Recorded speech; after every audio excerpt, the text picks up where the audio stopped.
Comtesse de Ségur, histoire de Blondine tirée des nouveaux contes de fées. Épisode 11. Chapitre 10. Le voyage et l'arrivée.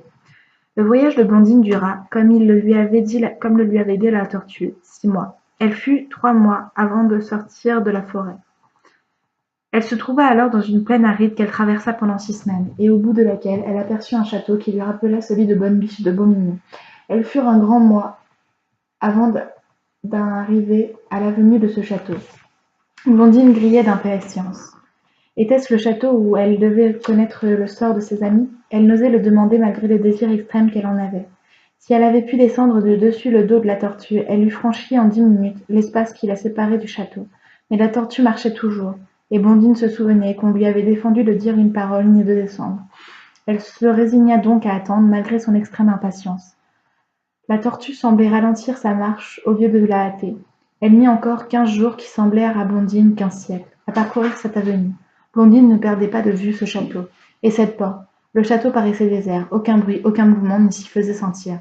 Enfin, après 180 jours de voyage, la tortue s'arrêta et dit à Blondine.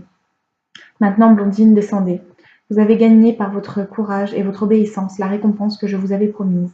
Entrez dans la petite porte qui est devant vous. Demandez à la première personne que vous rencontrerez la fée bienveillante. C'est elle qui vous instruira de votre sort, du sort de vos amis.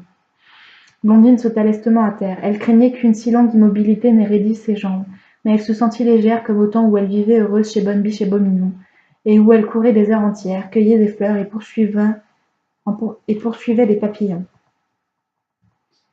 Après avoir remercié avec effusion la tortue, elle ouvrit précipitamment la porte qui lui avait été indiquée, et se trouva en face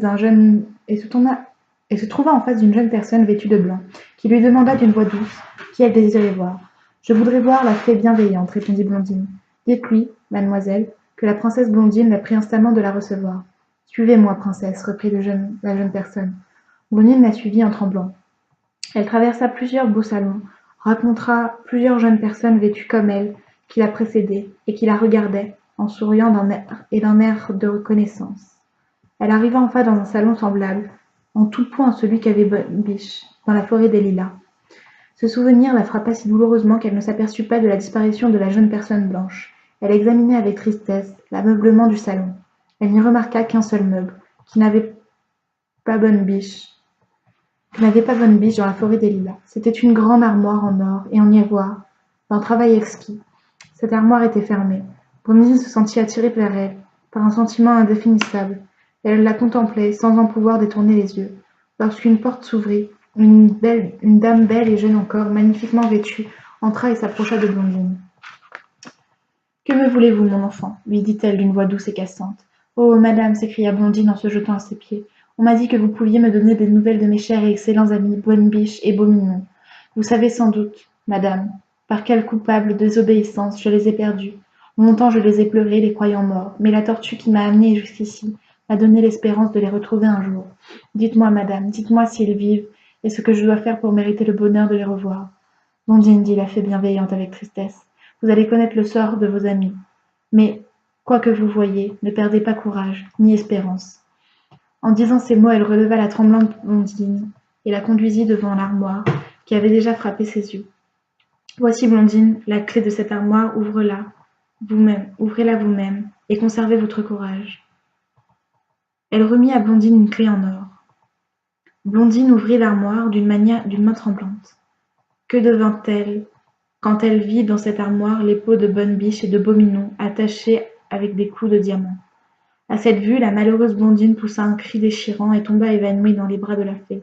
La porte s'ouvrit encore une fois, et un prince beau comme le jour se précipita vers Blondine en disant « Oh, ma mère, l'épreuve est trop forte pour notre chère Blondine. Hélas, mon fils, mon cœur saigne pour elle, mais tu sais que cette dernière punition était indispensable pour la délivrer à jamais du cruel du génie de la forêt des Lilas. » En disant ces mots, la fée bienveillante toucha Blondine de sa baguette. Blondine revint immédiatement à elle, mais désolée, sanglotante, elle s'étira. « Laissez-moi mourir, la vie m'est odieuse. Plus d'espoir, plus de bonheur pour la pauvre Blondine. Mes amis, mes chers amis, je vous rejoindrai bientôt. » Blondine, chère Blondine, dit la fée en la serrant dans ses bras. Tes amis vivent et t'aiment. Je suis Bonne Biche, et voici mon fils Beaumignon. le méchant génie de la forêt des Lilas, profitant d'une négligence de mon fils, était parvenu à s'emparer de nous et à nous donner les formes sous lesquelles vous nous avez connus. Nous ne devions reprendre nos formes premières que si vous enleviez la rose que je savais être votre mauvais génie et que je retenais captive. Je l'avais placée aussi loin que possible de mon palais afin de la soustraire à vos regards. Je savais les malheurs auxquels vous vous exposiez en délivrant votre mauvais génie de sa prison. Et le ciel m'est témoin que mon fils et moi, nous eussions volontiers resté toute notre vie bonne biche et beau mignon à vos yeux, pour vous épargner les cruelles douleurs par lesquelles vous avez passé. Le perroquet est parvenu jusqu'à vous malgré nos soins. Vous savez le reste, ma chère enfant. Mais ce que vous ne savez pas, c'est tout ce que nous avons souffert de vos larmes et de votre isolement. Blondine ne se lassait pas d'embrasser la fée, de la remercier ainsi que le prince. Elle leur adressait 1000 questions. Que sont devenues, dit-elle, les gazelles qui nous servaient? Vous les avez vues, chère Blondine, ce sont les jeunes personnes qui vous ont accompagnée jusqu'ici. Elles avaient comme nous subi cette triste métamorphose. Et la bonne vache qui m'apportait du lait tous les jours. C'est nous qui avons obtenu de la reine des fées de vous envoyer ce léger adoucissement. Les paroles encourageantes du corbeau, c'est encore de nous qu'elles venaient. C'est donc vous, madame, qui m'avez envoyé la tortue? Oui, Blondine, la reine des fées, touchée de votre douleur, retira au génie de la forêt tout pouvoir sur vous, à la condition d'obtenir votre dernière preuve de soumission en vous obligeant à ce voyage si long et si ennuyeux, et de vous infliger une dernière punition en vous faisant croire à la mort de mon fils et à la mienne. J'ai prié et supplié la reine des fées de vous épargner au moins cette dernière douleur, mais elle a été inflexible. Blondine ne se lassait pas d'écouter, de regarder, d'embrasser ses amis perdus depuis si longtemps qu'elle avait cru ne jamais les revoir. Le souvenir de son père se présenta à son esprit. Le prince parfait devina le désir de Blondine et en fit part à la fée. Préparez-vous, chère Blondine, à revoir votre père, prévenu par moi, il vous attend. Au même moment, Blondine se trouva dans un char de perles et d'or. À sa droite était la fée, à ses pieds était le prince parfait, qui la regardait avec bonheur et tendresse. Le char était traîné par 4 cygnes d'une blancheur éblouissante. Ils volèrent avec une telle rapidité qu'il ne leur fallut que 5 minutes pour arriver au palais du roi Bénin. Toute la cour du roi était assemblée près de lui. On attendait Blondine.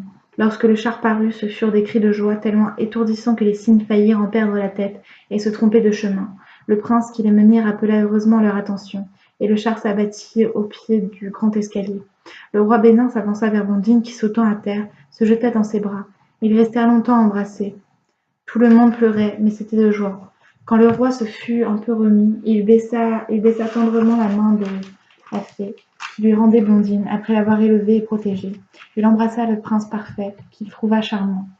Il y eut 8 jours de fête pour le retour de Blondine. Au bout de ces 8 jours, la fée voulut retourner chez elle. Le prince parfait et Blondine étaient si tristes de se séparer que le roi convint avec la fée qu'ils ne se quitteraient plus.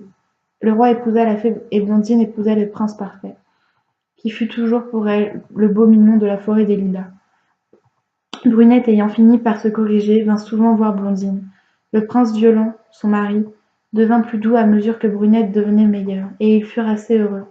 Quant à Blondine, elle n'eut jamais un instant de chagrin. Elle donna le jour à des filles qui lui ressemblèrent, et à des fils qui ressemblèrent au prince parfait. Tout le monde les aimait, et autour d'eux, tout le monde était heureux.